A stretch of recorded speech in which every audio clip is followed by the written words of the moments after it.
Okay, I am back with another video because obviously, or not obviously, the other one, the volume wasn't on, and the mic wasn't on. Screw that. But this is another one, or I guess another one of my chemistry videos. And if you hear banging, that's my brother. He's having a play date and he's being an idiot. And lithium is an organolithium reagent, polymerization initiator, obviously, or not obviously, it's a polymer though, I guess, or the monomer, because it has different forms, so hexamer and tetramer. And elastomers, polybutadiene, butadiene rubber, and SBS. As a strong base, and synthesis of pharmaceuticals. It's commonly available in solutions. I'm gonna get the one with tetrahydrofuran because the last video I explained about tetrahydrofuran and that I wanted to use it as rocket fuel, but this is going to be an additive that is a lithium carrier. It's also fuel. And I'm also going to use like 1% of this because it burns out a whole crap load of 9,010 Fahrenheit. It's obscene. And then I'm just going to use the oxidizer, just chloric acid. Wait, is it this oxygen? Sorry about this. That is oxygen, okay. That has to be portioned to burn to. What, that'd be one for. Never mind, I'll figure that out later. I was trying to figure out what to burn to. Because you can't have halogens and carbon. It doesn't work very well. So I'm probably have to have a really big OF balance. It's colorless and with lithium. Probably. Remember the grade lithium hydroxide? Yeah. And this is why it's this rest water. So I could use water as a starter. Oh crap! It's part of 4. Let's get to make stuff harder. Solid state. Yeah. Separation. Is reaction of 1 bromobutane and 1 chlorobutane with alloy metal. Yes. Wham. Sorry. Wham. And anti-sodium. The same. Yeah. Then. And if you hear cussing, sorry about that. I don't really believe in cussing, but my brother's friends are a little weird. They're stopping. That's good.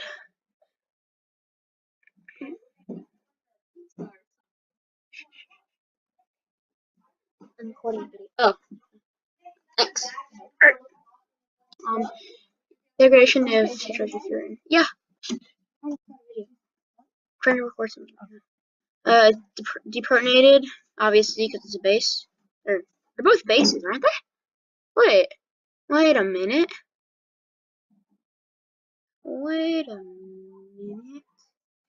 It's a freaking base. How would it deprotonate it? Oh, it probably stronger base if I rip it off. Yeah, probably. And then there's all this stuff, so yeah, and then what's one of my favorites? That was really some screwed up the Chrome and it shut down, so yeah, I'm back on unbutyl lithium. Probably gonna do. Oh, there it actually goes. And halogen, obviously, because this is nuts. Colorless, poisonous, corrosive, extremely reactive. And it's used by semiconductor industry to clean its equipment with an inch of its life. That's a quote. So it's from, I don't know, some video by, was it some SciShow, some dangerous chemical one. And it's pretty easy. I mean, obviously, just react 3 molecules of fluorine or fluorine gas with chlorine gas, and you get stuff T-shaped. Some 1.598 angstrom bonds and 1.698. So about the same, just with a tenth of stable to 180. See, in course, it's free radical, and then it goes up. Disassociate, I guess. Rocket propellant, John D. Clark. It's good. I have his book, Ignition. It reacts with water, so in oxygen, it's an oxidizer, and it's N-Stoff,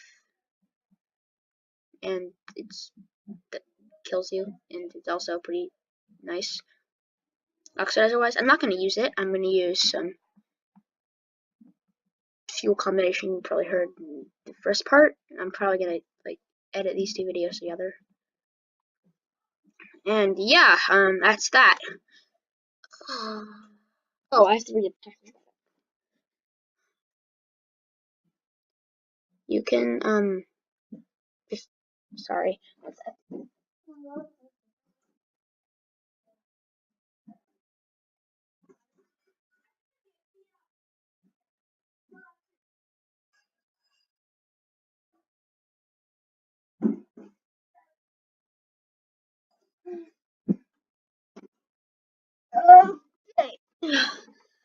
I'm back. I have my backpack. I have a shitload of books in here. I need the Wonder in middle school, but I like to read, and I just like science in general. I'm gonna go rocket. Okay, Ignition by John D. Clark. John D. Clark. There's a passage in here. Yeah, it's nice. Sorry. No. Okay. All this sounds fairly academic and OCS. But when it's translated to the problem of handling the stuff, the results are horrendous. It is, of course, extremely toxic. That's the least of your worries. It is hypergolic with every known fuel, and so rapidly hypergolic that no ignition delay has ever been measured. It is also hypergolic with things such as cloth, wood, and test engineers, not to mention asbestos, sand, and water, which it reacts explosively. It can be kept in some of the ordinary structural metals, steel, copper, aluminum, etc. You know, has a thin coating of metal fluoride, and just as the oxide, the aluminum oxide on aluminum.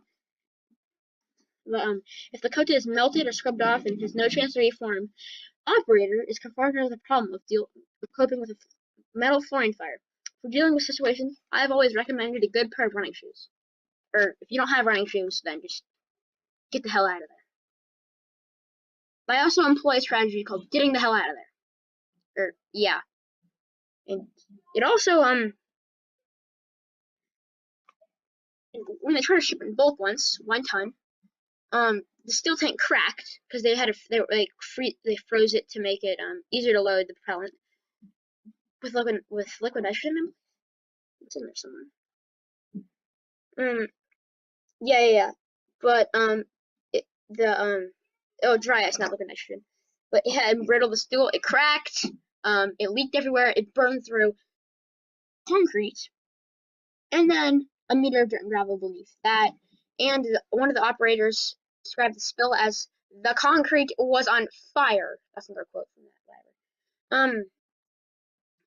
And the only casualty was a guy that was running. He was found some 500 feet away.